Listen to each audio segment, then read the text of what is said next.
வந்து ராகவுக்கு வந்து தேங்க்ஸ் சொல்கிறாங்க. உடனே ராகவ் வந்து இதெல்லாம் வந்து எனக்கு சொல்ல வேண்டிய அவசியமே இல்லை அபி, நீ எவ்வளோ எனக்காக பண்ணியிருக்க, தேங்க்ஸ்லாம் சொல்ல வேணாம் அப்படின்றாங்க. இல்லைங்க, நீங்கள் பண்ணது பெரிய விஷயம், இதனால் என் குடும்பமே ரொம்ப அஃபெக்ட் ஆகிருக்கும், ரொம்ப தேங்க்ஸுங்க அப்படி சொல்லிட்டு இருக்காங்க. அடுத்து வந்து அபியை பார்த்துட்டு ராகவ் ரொம்ப கஷ்டமாக இருக்குது. இல்லையே அபி, நீ வந்து பாவம் அபி, எவ்வளோ கஷ்டப்பட்டுருப்பேன்ல அப்படின்னோடனே அதெல்லாம் ஒன்றும் இல்லைங்க அப்படின்றாங்க. சரிங்க, நான் வந்து ஆஃபீஸ்க்கு வர்றதுக்கு உண்மையிலேயே உங்களுக்கு வந்து விருப்பமான்றாங்க. எனக்கு 100% விருப்பம் அபி, நீ வந்தால் எனக்கு சந்தோஷம்தான், உண்மையிலேயே சொல்கிறேன், என் மனசார சொல்கிறேன் அப்படின்னு சொல்லிட்டு கையை பிடிக்கிறாரு. அபி அப்படி நெகிழ்ச்சி அடைகிறாங்க. ஒரு நிமிஷம் வந்து தன்னையும் மறந்துடுறாங்க ரெண்டு பேருமே. அடுத்து வந்து அபி வந்து சரி ஓகேன்னு சொல்லிட்டு கையை விலகுறாங்க. ராகவும் வந்து தன்னை அறியாமல் வந்து விலகிடுறாரு. அதுக்கப்புறம் வந்து ரெண்டு பேருமே படுக்க போகிறாங்க. அப்போ அபி தூங்குறத பார்த்துட்டு ராகவும் ரசிக்கிறாரு. அடுத்த நாள் வந்து அபி என்ன பண்ணுறாங்க, நேராக வராங்க. வந்தோடனே சே, இவங்க ரெண்டு பேரும் பிரிக்க முடியல, ஏதாவது ஒன்று பண்ணி ஆகணும், அபி இதில் வந்து போகவே கூடாது அப்படின்னு சொல்லிட்டு ஆஃபீஸ்க்கு அப்படின்னு சொல்லிட்டு யோசிக்கிறாரு முரளி. இங்கே வந்து முரளி என்ன பண்ணுறாரு, அபி போகாமல் இருக்கிறதுக்கு என்ன பண்ணலாம் அப்படின்னு சொல்லிட்டு யோசிச்சுட்டு இருக்காரு. அவங்க ஒய்ஃப் கிட்ட வந்து பேசுகிறாரு.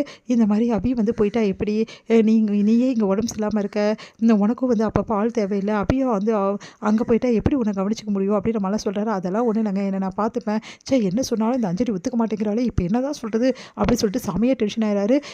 வேறு வழியே கிடையாது, அஞ்சலிக்கு ஏதாவது ஆகுனா கண்டிப்பாக அபி வந்து இங்கேயே இருப்பா, போகவே மாட்டா அப்படின்னு சொல்லிட்டு யோசிக்கிறாரு முரளி. உடனே என்ன பண்ணுறாரு, அஞ்சலி வரும்போது கரெக்டாக வந்து வழுக்கி விழுற மாதிரி வந்து அங்கே எண்ணெயை ஊற்றி வைக்கிறாரு. அப்போ வந்து அபி என்ன பண்ணுறாங்க, வந்து அதை பார்த்துட்டு வந்து அதிர்ச்சி அடைகிறாங்க. உடனே வந்து வழுக்கி விழ போகிறாங்க படிக்கட்டுலேருந்து நம்ம அஞ்சலி. அப்போ அபி வந்து தாங்கி பிடிக்கிறாங்க. அபி வந்து இதையெல்லாம் பார்த்துட்டு செம்மையாக கடுப்பாகிறாங்க. எல்லாம் இவன் தான் காரணம், இவன் தான் இந்த வேலையை பண்ணியிருக்கான் அப்படின்னு சொல்லிட்டு செம்மையாக டென்ஷன் ஆகிறாங்க.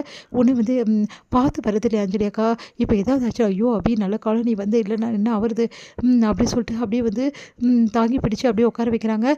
உடனே வந்து ஓடி வந்து எல்லாரும் பார்க்குறா. ராகவ் வந்து ரொம்ப பயந்து போகிறாரு. எல்லாருமே பயந்து போகிறாங்க. என்ன ஆச்சுன்னு சொன்னோன்னே, அபி கண்ணி இல்லைன்னா இந்நேரம் நான் விழுந்திருப்பேன் அப்படி சொல்லிட்டு சொல்கிறாங்க. அதையெல்லாம் கேட்டு வந்து அப்படியே வந்து பார்த்துட்டு முறைக்கிறாங்க அபி. முரளி ஒன்றும் தெரியாமல் நிற்கிறாரு. அடுத்து எல்லாருமே வந்து அஞ்சலியை பத்திரமா கூட்டிகிட்டு போகிறாங்க. இதையெல்லாம் பார்த்து அபி வந்து செமையாக டென்ஷன் ஆகிறாங்க.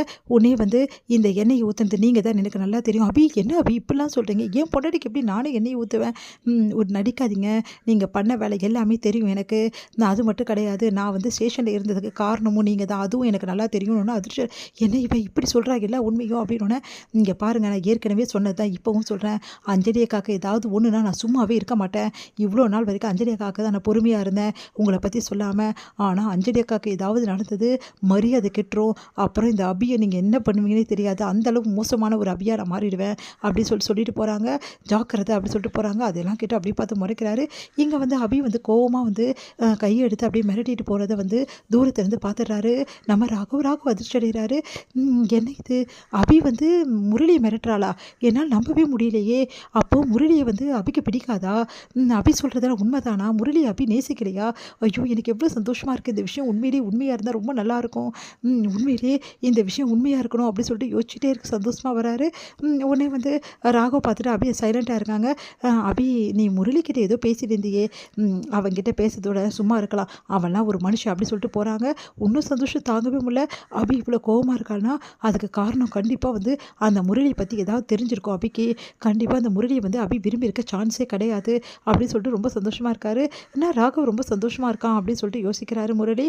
இங்கே வந்து அபியும் வந்து நம்ம ராகம் வந்து ஆஃபீஸ்க்கு கிளம்புறாங்க. அதை பார்க்க முரளிச்சா, இவங்க ரெண்டு பேரும் ஏதாவது ஒன்று பண்ணணுமே, அத்தை சொல்லிட்டீங்களா, அந்த லாவணியா கிட்டே எல்லா பிளானும் சொல்லிட்டீங்களே, சொதப்ப மாட்டால, அதெல்லாம் ஒன்றும் சொதப்ப மாட்டா, அபி கண்டிப்பாக அங்கே இருக்க விடவே மாட்டா லாவணியா, எப்படியாவது அபியை கிளப்பி அமுச்சிடுவா, நீ கவலையே படாது அப்படின்னோடனே, இப்போ தான் அத்தை நிம்மதியாக இருக்குது, அபி அங்கே இருக்கக்கூடாது அத்தை, அங்கே இருக்கிறது நம்மளுக்கு தான் ஆபத்து, முக்கியமாக எனக்கு ஆபத்து அப்படின்னோடனே, நீயும் அவங்கள பிரிக்கிறதுக்கு எவ்வளோ பிளான் போட்டு பார்க்குறா, ஆனால் எதுவும் ஒர்க் அவுட் ஆக மாட்டேங்குது, ஏதோ ஒர்க் அவுட் ஆனால் சரி அப்படின்னு சொல்லிட்டு அப்படியே பார்த்துட்டே முறைக்கிறாங்க.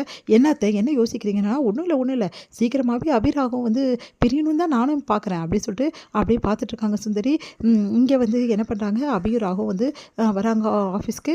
ஆஃபீஸில் எல்லாமே வந்து அபி வந்து பார்த்துட்ருக்காங்க. அந்த கொடுத்த ரூமெல்லாம் வந்து ரெடி பண்ணிகிட்ருக்காங்க. அப்போ லாவணியா வராங்க. என்ன இங்கேயே வந்துட்ட போல் இருக்கு, இந்த ஆஃபீஸு எனக்கும் தான் பாதி ஷேர் இருக்குது, ஏன்னா நானும் இந்த ஆஃபீஸில் ஒன் ஆஃப் பார்ட்னரு, என்னை கேட்காமே அந்த ராகு வந்து முடிவு பண்ணிட்டான், இல்லைனா உன்னெல்லாம் வரவிடவே மாட்டேன் அப்படின்னு அப்படியே பார்த்து முறைக்கிறாங்க அபி லாவணியாவை.